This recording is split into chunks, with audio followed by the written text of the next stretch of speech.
Alexei Fedorov adalah Grandmaster yang memiliki reputasi yang baik ketika memainkan gambit raja. Di era modern, ketika pemain lebih memilih pendekatan posisional dan solid, Fedorov menggunakan pembukaan yang dikenal agresif dengan tingkat kompleksitas dan resiko yang tinggi. Di video kali ini, kita akan melihat bagaimana Fedorov mendemonstrasikan gambit raja dalam 22 langkah. Fedorov mengawali dengan langkah favorit. Lawannya adalah Maxim Noktin, seorang master internasional membalas E5, F4, pion F diambil, kuda F3, Maxim memilih pion H6.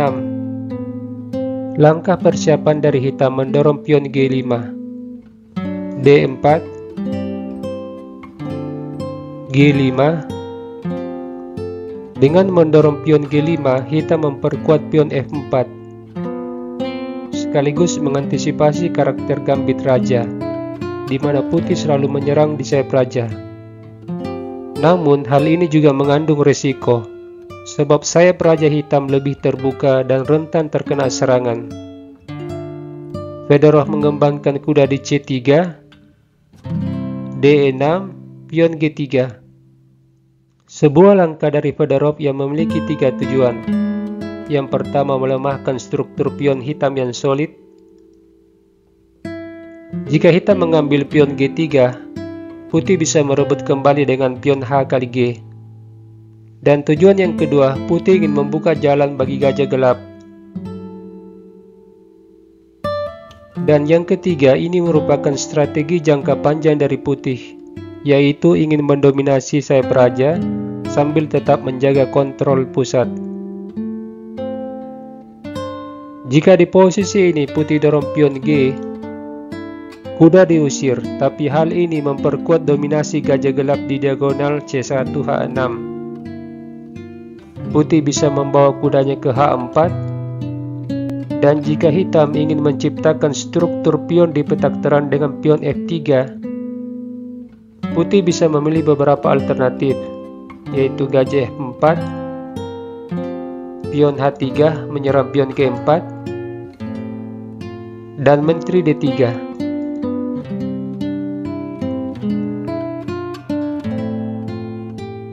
Permainan lanjut dengan pion F kali G, pion H kali G, gajah fianchetto. Fedorov lalu memainkan langkah yang sangat kuat dan logis, gajah C4, menekan pion F7, dan menciptakan ancaman potensial terhadap raja hitam. Langkah ini juga sebagai persiapan bagi putih mengamankan raja dengan rokade pendek. Setelahnya kuda C6 dipilih Maxim, menyerang pion D4 2 kali, membuat Fedorov harus melindungi pion dengan gajah.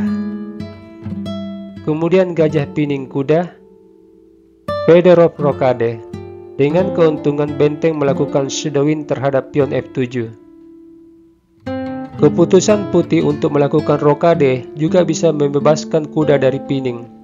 Di langkah selanjutnya menteri bisa ke D3.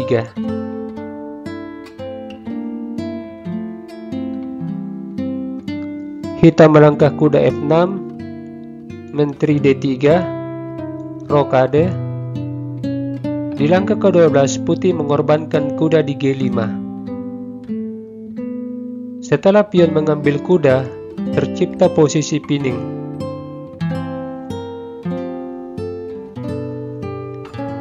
Dan putih memiliki langkah kuda D5 menyerang posisi kuda 3 kali. Di sini hitam melakukan langkah lemah dengan kuda menyerang menteri. Langkah terbaik di sini gajah diadu. Jika pion D5 forkin 2 perwira, ini adalah blunder, sebab kuda E5, hitam balik menyerang menteri dan gajah. Setelah Maxim melangkah kuda B4, Fedorov merespon dengan menteri D2, pion C5, benteng F4, mengancam menghilangkan gajah di mana kuda terkena pining. Maxim melangkah gajah H3, menteri H2, dan Maxim kembali melakukan kesalahan dengan kuda G4, menyerang menteri. Ini membuat sayap Raja Hitam semakin terbuka setelah menteri kali gajah.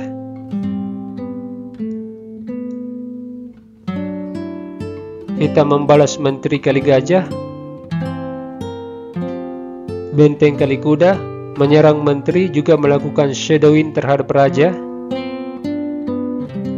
Posisi hitam sangat menyedihkan.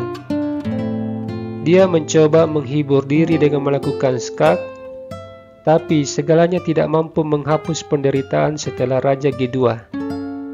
Kembali hitam melakukan skak, kuda menutup, kuda kali pion, benteng H1, ancaman mat di H7 dan H8. Hitam masih memperpanjang napas dengan kuda skak, raja naik, dan hitam kehabisan napas sebab dia melihat ancaman skak di H7 dan H8.